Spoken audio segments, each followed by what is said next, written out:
Welcome to Trench Diaries. This is Battleship Bismarck, part 35. The turn of the year 1944 to 1945 was accompanied by the first rumors of imminent transfer and the dissolution of the Bowmanville camp. One heard of the categorization of prisoners of war on the basis of their political attitude. That is, their attitude towards National Socialism, according to the Canadians' knowledge, estimation, or suspicion of it.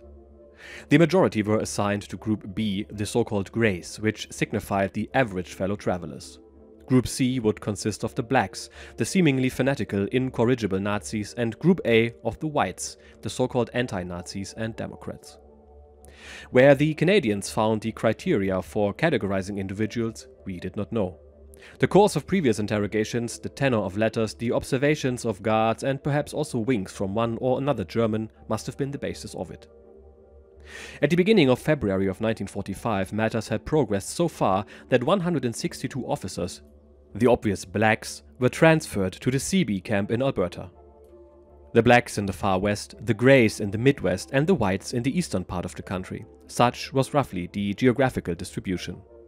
That some, in individual cases, very serious errors were made in categorization will be no surprise.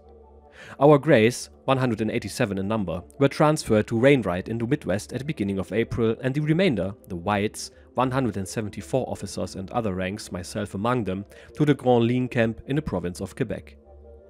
At noon, while we were waiting for our train at the Bowmanville station, the news arrived of the death of Franklin Delano Roosevelt. I have never forgotten that day. As our captivity would indeed continue, I left Bowmanville with mixed feelings. On the positive side was the time spent there that would be useful in so many respects in later life. I really had not wasted my time there. The facilities and living conditions of this camp, even outwardly so beautiful, I also felt to be positive. So far as all that was concerned, henceforth with each new camp, and there would still be some, a progressive deterioration in quality was to be expected. But in the final analysis that was only natural. When I thought of the misery and want in the homeland in April of 1945, my comfortable life put me to shame. On the other hand, in the past months an almost unbearable psychological pressure had weighed on me. A pause for breath would be welcome. Certainly, my comrades were fundamentally pleasant and decent, and as members of the military profession we had very much in common. But patriotism is not the same for everyone. And so far that is concerned, Germany remains a difficult fatherland. That many years later I would have the opportunity to recall before a public forum in Bowmanville my days as a prisoner of war there, that certainly lay beyond all imagining upon departing from the station in April of 1945. The Rotary Club of Bowmanville invited me, Consul General in Toronto since April of 1968, to be its guest speaker for World Understanding Week in November of that year. The resulting press coverage was detailed and positive. From hated enemy to respected NATO ally, what a way we had traveled since then. We had also received the spiritual equipment for it in the Bowmanville. No, there was really nothing to complain of in this camp. And what had the Canadians themselves to say about the background of our categorization? How did the Germans behind barbed wire strike them as political beings? The Canadian archives, recently open to the public, do not reveal much quantitatively, but nevertheless they cast a ray of light. And since they indicate typical phenomena, I will quote a few, not just from the Bowmanville camp. Here are some excerpts from the monthly reports of Canadian camp commandants to Ottawa. Fort Henry, Ontario, 1942. Count A and others requested separation from Nazi elements in view of their anti-Nazi views in 1941. This request was not taken seriously at the time, and A was regarded as a mere troublemaker. Grande Ligne, Quebec, 1942. Commander B quiet but seems to be forced into agitation by more aggressive elements. Lieutenant Commander C is a fanatical Nazi. A Luftwaffe major in camp is continually challenging others to duels. Curiously, Canadian officers of second lieutenant rank were to be admonished for chewing gum in the presence of senior German officers and for sloppy saluting. The entry from the Fort Henry camp, which was closed in 1942, may justify a slight digression. If, as a German, one can easily imagine the nature of the differences, that do not matter here, between Count A and his adherents and his Nazi camp comrades, the Canadian evaluation of Count A as a mere troublemaker reflects an almost laughable absence of any inkling of the reality of National Socialism. But in the final analysis, what could the latter be to Canadians and many others too than a practically unknown transatlantic phenomenon?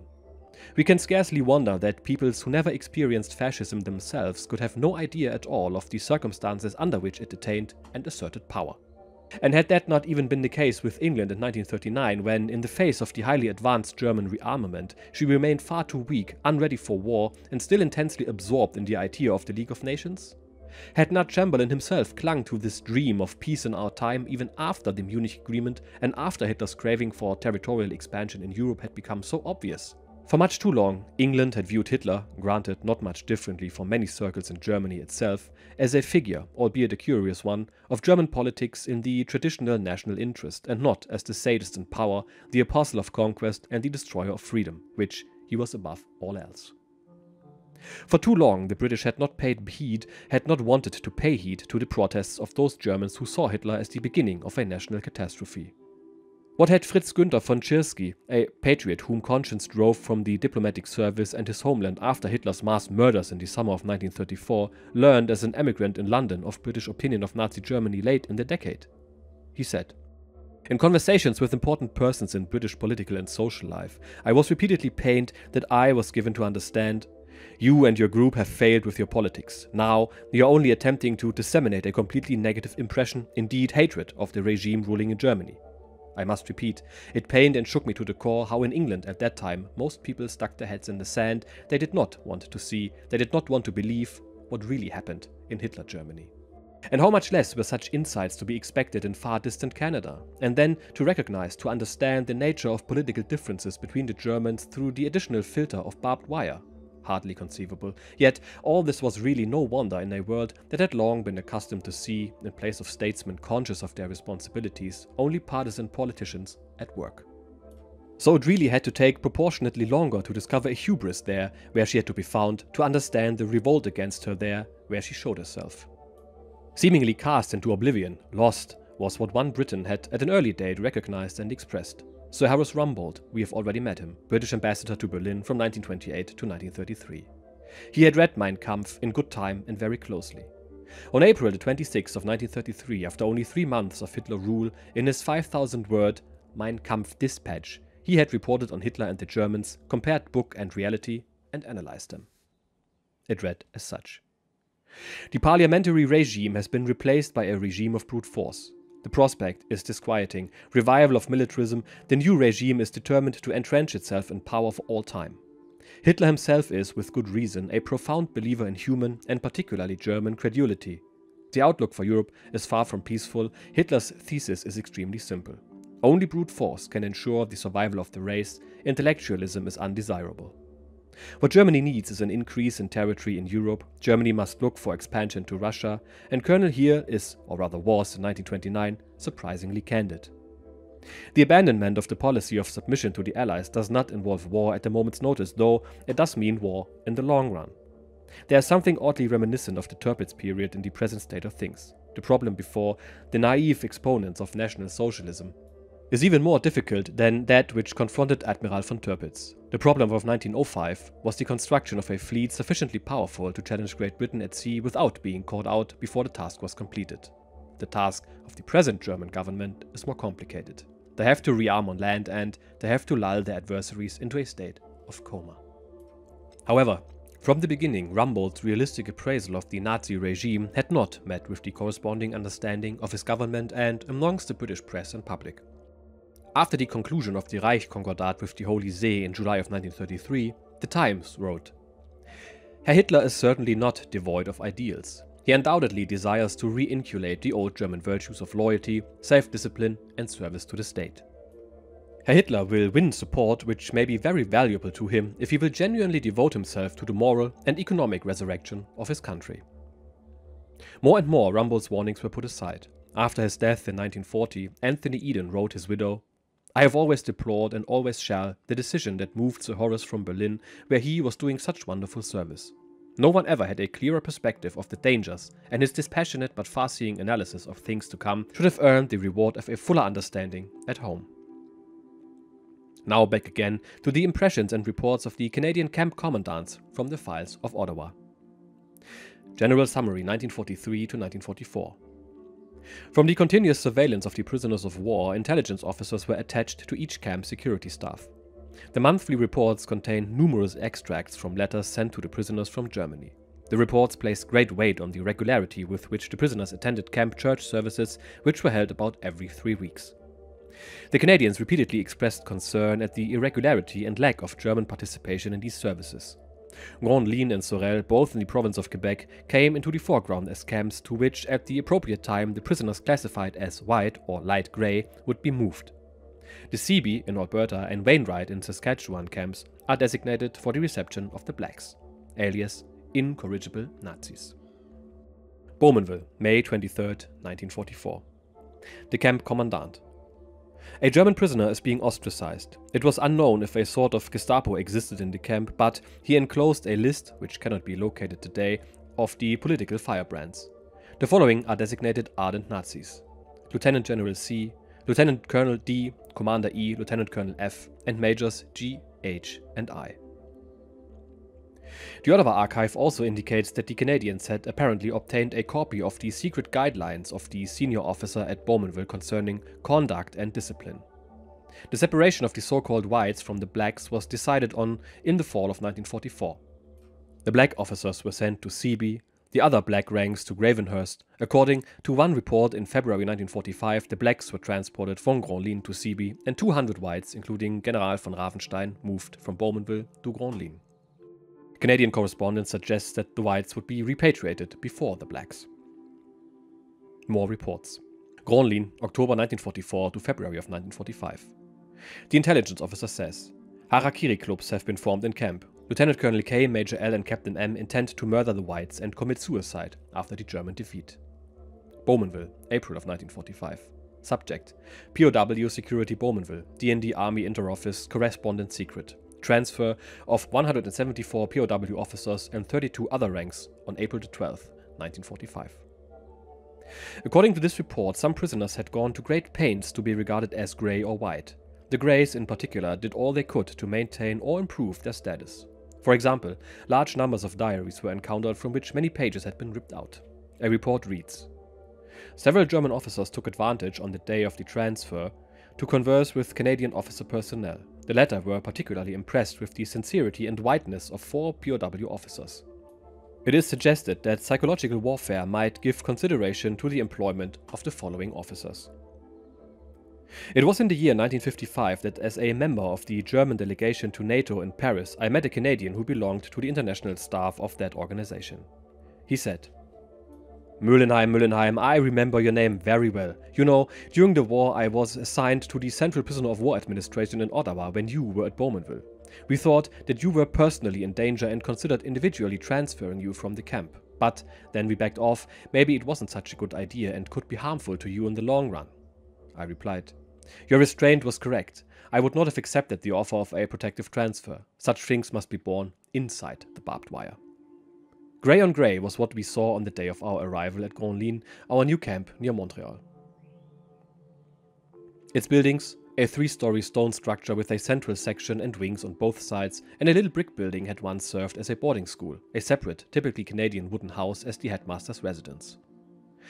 There were many rooms in the center section, on the ground floor, former offices and classrooms, a little library, a workroom, a big auditorium, and a still bigger living room called the Red Ox, plus dining room and kitchen. The center and the wings each had a staircase. On every floor were little rooms provided with numbers, in which either 2 field-grade officers, 3 captains, or 4 lieutenants lived. Each officer had a camp bed, a little work table, and a chair at his disposal. There were washrooms, showers, and toilets on each floor. Everything was clean and well arranged. The windows, which received a second pane of glass in winter, gave a view over wide fields and open meadows, with hills and forests in the distance. The beautiful panorama reminded some of the Münsterland in Germany. Senior officers, generals, and colonels lived in the separate wooden house in which I was also accommodated, non-commissioned officers and men in barracks behind one of the wings of the central building. Nearby was a canteen, handicraft rooms, a laundry, steam rooms, sick rooms, the big gymnasium which could be reached by a covered way from the main house, and the disciplinary cells. Between the buildings were lawns, a basketball court, and a tennis court. Outside the enclosure was an athletic field accessible by a wooden bridge. Through the camp gate, it was possible to reach a field 2 or 3 hectares in extent where inmates could farm or keep little gardens.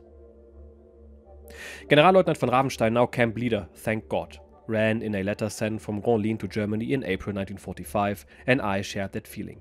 What would he have to say to the inmates of the camp when he assembled them in the gymnasium on April the 20th, the Führer's birthday, and obviously the last that would be celebrated? His address ranks amongst the most memorable of my life. The occasion in Hitler's name did not come up at all. Von Ravenstein spoke of the military situation, commented carefully, exhorted us to stick together, opened future perspectives, and connected them with his experience in the Weimar period, which proved that whatever happened in the coming days, Germany would still live on.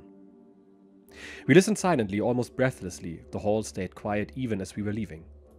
Certainly, it was generally quieter in camp since the political transfers of February 1945. But the last days of the war and the personal fate of Hitler, now at the sticking point, left their mark as seeds of discord.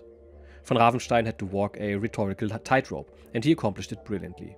His address of April 20th, 1945 was a diplomatic masterpiece. The following weeks, after surgery for varicose veins, I spent, unfortunately, in the Montreal military hospital, where I learned of Hitler's suicide on April 30th and the German capitulation on May 8th. The 2 words, Germany quits, in huge headlines on the papers being sold on the streets, could be read from a great distance, even from a hospital window. But their content meant nothing more to me than that, simply that, over the course of the years, I had long since outlived inner shuddering over Germany's fate. At Grande Ligne, von Ravenstein reflected on the occasion before the camp's inmates assembled in the auditorium. Even a defeated people has its chances, he said. What matters is to use them, and now to make every effort to get home soon. And Franz Schad noted, hard times are ahead for us all. Once again in the history of humankind, as perceptive, right-thinking men feared from the start, the attempt to re-erect the Tower of Babel has failed. Of the inexpressible millionfold suffering and misery, I will keep silent, if they lead us men to genuine contemplation and a just self-determination, but already new dark clouds show themselves. In those weeks confined to bed, with much time to read, I fastened upon an article on the Yalta Conference appearing in the 19th Century and After for March of 1945. It was a uniquely passionate condemnation of the declaration issued there, its content and its language. According to the author, it aimed at a dictated peace for the whole of Europe and a fundamentally anti-European order that could be upheld only by force. The concepts of democracy and democratic were most shamefully misused. If the conference of the Big Three, which were Roosevelt, Churchill and Stalin, at Tehran in November of 1943 had already led to the misfortune of the projected division of Europe into occupation zones, the new declaration sealed its destruction as a cultural unit. The author was most especially moved by the fate that it set forth for Poland. He writes, Poland has been sacrificed. The Anglo-Polish Treaty of Alliance was violated. An urgent warning followed of the dangers to a democratic Poland of the Lublin Committee, already designated the Provisional Government of Poland, which had been founded under Soviet pressure at the end of 1944 with the aim of squeezing out the Polish exile government in London. Under the latter's aegis, it suddenly came back to me. The destroyer Piran had certainly not fought the Bismarck in 1941 for a Poland geographically shifted to the west, and a communist one at that. The rousing indictment, which I read in complete agreement, ended with a demand to undo the work done at Yalta. That a journalist could fearlessly make such a massive attack on his own government in wartime was a complete wonder to me. The article had been written by a long-standing editor of the magazine, F.A. Foyt, who had attracted my attention in the past months by his unsparing analyses of the actual political situation in the countries of southeastern Europe. Voigt had outstanding credentials for his assessments, having come to know the continent, especially Germany, well in the course of his long career.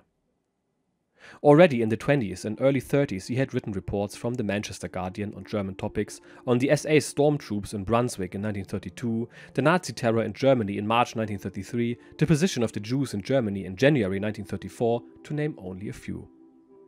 He had also carried out lengthy assignments in Germany later. Very well educated, firmly convinced of the underlying unity of European culture and, as a result, that the continental countries should always be viewed in a European context. In the 30s, Voigt became the Manchester Guardian's key European correspondent. At home, in the intellectual and artistic life of Weimar Germany, a regular at the legendary Romanisches Café near Berlin's Memorial Church, a close friend of the artist and social critic George Grosz, he ripened into an authority on European problems, who presented his views with great civil courage. But his attack on Yalta immediately revealed itself as a product of an ideal still based on the old, already historically defunct Europe, overtaken by the new constellation of great powers, a dream from the world of yesterday, the world of the European balance of power once so dear to England. Voigt still knew nothing, in fact many still knew nothing, of the determination with which the advancing Soviets carried Stalin's post-war concept of a communist Eastern Europe in their knapsacks. The Western Allies not only had none of their own, so far they had still not even understood Stalin and would only later comprehend him. For the United States, some illusions would end in 1947. Arthur Bliss Lane withdrew from his post as the first post-war US ambassador to Warsaw after recognizing the true character of the so-called free Polish parliamentary elections in January of that year. In his book, I Saw Poland Betrayed, he later expressed his deep disappointment in Roosevelt's submissive policy towards Stalin. Unfortunately, my sojourn in the Montreal military hospital lasted longer than originally expected. Happily, the regular and regularly changing company of comrades from the camp kept boredom from setting in. Among them were tellers of tales, anecdotes and jokes, but most especially one, a true natural talent in depicting happenings from life, true or false, that was immaterial. He had merely to purse his lips and a room full of people would wait in amused anticipation of what was coming next. They were never disappointed. In this way, and with the help of a gramophone obtained somehow and records ranging from the classics to boogie-woogie, the time flew by. At the beginning of July I returned to Grande Ligne, but only for 2 weeks. In the middle of the month, together with 8 other officers, I was transferred to the Sorel camp. Transfer to a new camp marks a new chapter in Burkard's life. But what I found most interesting is his political stance that he elaborates on continuously. He also mentions an interesting figure in Fritz Günther von Tschirschky. Tschirschky was working in the vice-chancellery in pre-war Germany and had always been an opponent of the National Socialist Party. After being interrogated by the Gestapo and fleeing to London, he worked there as a businessman and was actually a neighbor of Winston Churchill, with whom he shared a few nights in an air raid shelter. During the war, he actually volunteered to be interned at a POW camp. He feared for his family, who he left behind in Germany, because he thought the Nazis would repress them if he were a free man in Britain, which, as an ardent anti-Nazi, he actually was at the time. After the war, he returned to public service in Germany and served under the first post-war Chancellor Konrad Adenauer. He accompanied him to Russia, where the Chancellor negotiated the release and return of the last German prisoners of war in 1955, 10 years after the war ended. He also wrote a memoir, which is called Memoirs of a Traitor. Truly an interesting character. Anyway, we will see how life is going to go on for Burkard in the next episode. See you then. Cheers.